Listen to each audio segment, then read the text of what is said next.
สบายดีมื้อนี้ก็จะพาบรรดาทานผู้ที่สนใจมาติดตามชมการปลูกหมากมันเผาใส่ถุงกาเบียเด้ออันนี้ก็เป็นวิธีทางเลือกอันหนึงที่สามารถปลูกในใกล้บ้านใกล้เรือนหรือว่าปลูกใน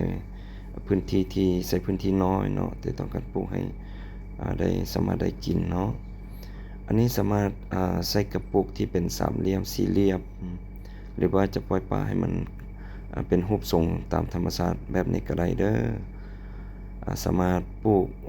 ควบคุมได้เนาะว่าให้อยากให้มันเป็นรูปสี่เหลี่ยมหรือสามเหลี่ยมหรือวงกลมเนาะอันนี้นี่จะเป็นทางเลือกหนึ่งสำหรับผู้ที่มักอาชีพหรือว่ากิจกรรมการปลูกฝังเลี้ยงสัตว์เด้อเบิ่งรูปทรงเนาะหลังจากเก็บกู้มาเฮาแกะมาเบิ่งก็ถือว่างามเนาะมัก